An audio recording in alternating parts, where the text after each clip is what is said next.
কেন্দ্রীয় সরকার বাংলায় জল বিক্রি করে দিচ্ছে। মুখ্যমন্ত্রী আজই প্রধানমন্ত্রীকে কড়া চিঠি মমতা। প্রসঙ্গ, গত শনিবার ভারতের প্রধানমন্ত্রী নরেন্দ্র মোদী আমন্ত্রণে ভারত সফরে এসেছিলেন বাংলাদেশের প্রধানমন্ত্রী শেখ হাসিনা। সেই সফরেই ফারাক্কা গঙ্গা চুক্তি ও নবীকরণ হয়। সেই নিয়ে আগেই তীব্র আপত্তি তুলেছেন পশ্চিমবঙ্গের শাসক দল তৃণমূল।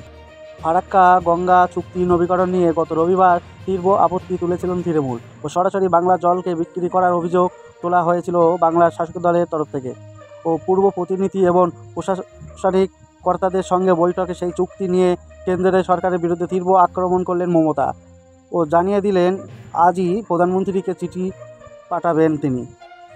এদিন নবান্নে সভাঘরের বৈঠক থেকে মুখ্যমন্ত্রী মমতা বলতে শোনা যায়, এদিকে কেন্দ্রীয় সরকার বাংলার জল বিক্রি করে দিচ্ছে, রাজ্যকে জানাচ্ছেন না, জল নেই তিস্তায়।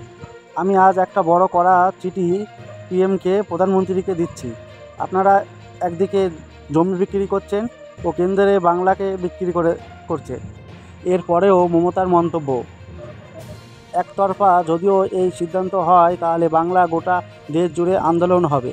14টি হাইডেল পাওয়ার স্টেশন হয়েছে ও সিকিম সব জল আটকে দিয়েছে, এখন বলছে জল দাও।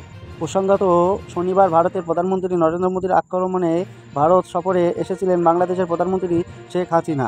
সেই সফরে ফারাক্কা গঙ্গা চুক্তির নবীকরণ হয় ও সেই নিয়ে আগেই তীব্র আপত্তি তুলেছেন পশ্চিমবঙ্গের শাসক দল তৃণমূল।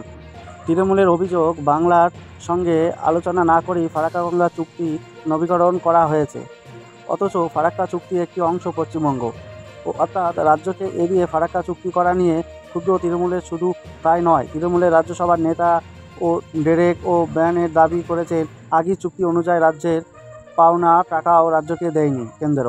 সেই সঙ্গে গঙ্গা থেকে পলি তোলার কাজও বন্ধ হয়েছে, যা বন্যা এবং ভাঙনের প্রাথমিক কারণ ও কেন্দ্রের এই পদক্ষেপ বাংলাকে বিক্রি করে দেওয়ার পরিকল্পনা বলে অভিহিত করছেন ডেরেক।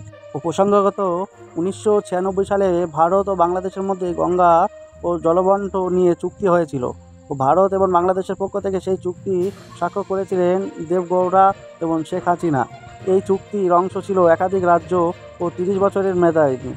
এই চুক্তি শেষ হওয়ার কথা হয়েছে 2026 সালে। এই চুক্তি নবীকরণে বাংলাকে এড়িয়ে গিয়েছেন কেন্দ্র, এমনটাই দাবি তৃণমূলের। অন্যদিকে এদিন সুজিত বসু থেকে শুরু করে গৌতম দেব ও সকলের নাম করে করে পূর্বসভা পরিষেবা নিয়ে প্রশংসা করেন মুখ্যমন্ত্রী। কোথাও জমি দখল, কোথাও বেআইনিভাবে বিদ্যুতের কানেকশান দেয়া, কোথাও পুকুর ভরাট, এদিন সব কিছু নিয়ে রাজনৈতিক ও সতীর্থ তো বটেই, প্রশাসনিক ও কর্তা ব্যক্তিদের তীব্র ভর্ৎসনা করেন মমতা। মুখ্যমন্ত্রীর কথায়, এত চক্রান্তের মাঝে এই কাজগুলো যদি না করেন, পুকুরগুলো ভরাট করে দিচ্ছে, খালগুলো দখল করে নিচ্ছে ও সিপিএম সময় থেকে চলছে। আগামী দিনে সরকার ছেড়ে কথা বলবে না, যত বড় নেতাই হোক ভেঙে দিতে হবে। ক্ষমতা একদিন বলবেন, কারোর অসভ্য হয়ে গেছে। যতদিন আইসি, ডিএম ও এসডিও থাকবে কিছু গুছিয়ে নেবে। ও সুজিত বসু লোক বসিয়ে দিচ্ছে, এআরডি ও ডিপার্টমেন্টের বাইরে কেন লোক বসিয়ে রাখা হচ্ছে? আমাকে কি এবার রাস্তায় ঝাঁট দিতে বেরোতে হবে? ও কাউন্সিলের কোনো কাজ হবে না? মুখ্যমন্ত্রী ধমক খেয়েছেন উত্তরবঙ্গের গৌতম দেবেও। এদিনে সবাই মুখ্যমন্ত্রী বলে, যেসব রোড ও ডাবগ্রাম যে জমি নিয়ে হয়েছে, গৌতম দেব তুমিও এটা এড়াতে পারো না, এটার জন্য আমি কাউকে ছাড়বো না। ও মনোজ, সবাইকে অ্যারেস্ট করে নাও, কাউকে ছাড়বে না। আমাকে কেন বেআইনি জিনিস নিয়ে বলতে হবে? শুধু তাই নয়, কয়লা, বালি, গরু পাচারের টাকা পুলিশের মাধ্যমে বিজেপির কাছে যায় বলেও এদিন অভিযোগ করলেন মুখ্যমন্ত্রী। রিপোর্ট ইনসাফ টিভি বাংলা।